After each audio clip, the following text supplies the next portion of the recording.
What's up guys, my name is Ace, and today we're going to be talking about the trip mine in Black Ops 3. I'm going to talk about exactly how it works and what its damage profile is like, and then I'm going to be sharing how to place it properly and how to counter it properly when you come across one. Let's get into it.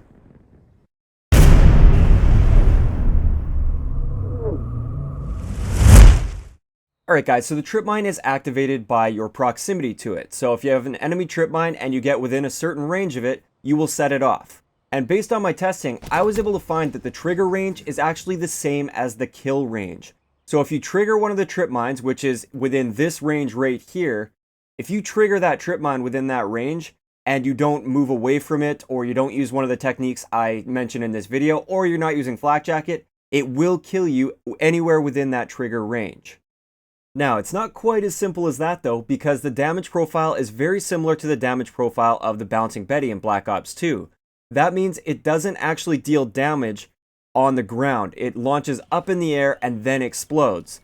Therefore, if you crouch, you will be completely in the safe zone. Even if you're within that kill radius, you can actually be standing right on top of the trip mine. As long as you are crouched or lower, you will survive, assuming it is on level ground.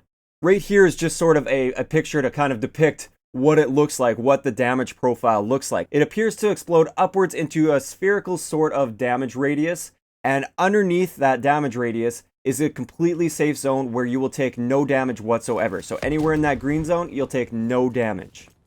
Now, one thing that sets us a little bit apart from the Bouncing Betty from Black Ops 2 is the trip mine can be stuck to walls and ceilings and everything like that. It doesn't just go on the ground.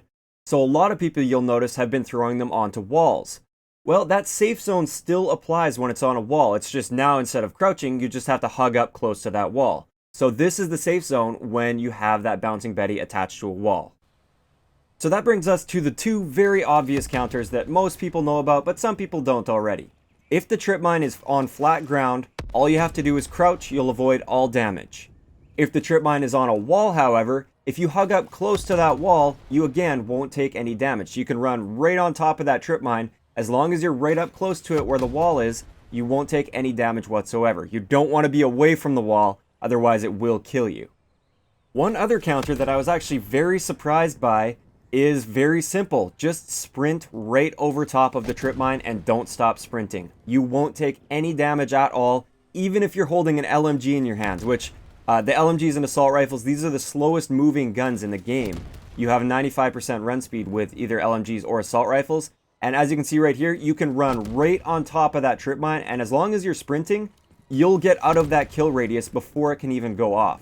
So it's very, very easy. If you see a trip mine and you've already sprinted over it and you're like, oh crap, I just sprinted over a trip mine, just keep sprinting. You'll be just fine. Now, the last two counters that I have for you guys for the trip mine is, first of all, Flak Jacket. If you're using Flak Jacket, a trip mine cannot kill you unless you've taken damage from other sources. And also Hardwired. With Hardwired, you will never set a trip mine off. Now, if a teammate is right next to you though and they're not using Hardwired and they set that trip mine off, it still can kill you. Just be aware of that. That's why I think Flak Jacket is a little bit of a better counter to this, but it really depends on the situation. So as you can see, the trip mine is very weak in its current state in Black Ops 3. So therefore, I don't necessarily recommend using it, but if you are going to use it, I have an excellent tip that's going to help you get more kills on a more consistent basis with the trip mine. And that is, throw the trip mine on a ceiling if you're inside a building and the ceiling is quite low. The simple reason for this is you can't jump over the damage radius, you can't crouch under the damage radius, and your really only option is to run past it or run either Flak Jacket or Hardwired. So still, if they're running Flak Jacket or Hardwired, you won't kill them. Or if they just sprint right through that room, you won't kill them. But most people don't sprint right through a room.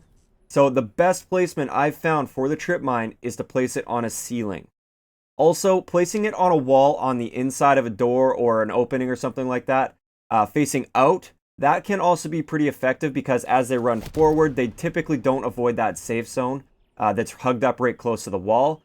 So that can also be a very effective strategy if you don't have a ceiling to throw that trip mine onto. So that's going to wrap it up for today's video on the trip mine. I know it was a relatively quick one, but it's pretty basic. The trip mine is not a very powerful piece of equipment. There are tons of ways to counter it, and you should never fear a trip mine in Black Ops 3 in its current state. If you enjoyed the video, a like rating is always appreciated, and don't forget to subscribe for more if you haven't already. I'll talk to you guys next time.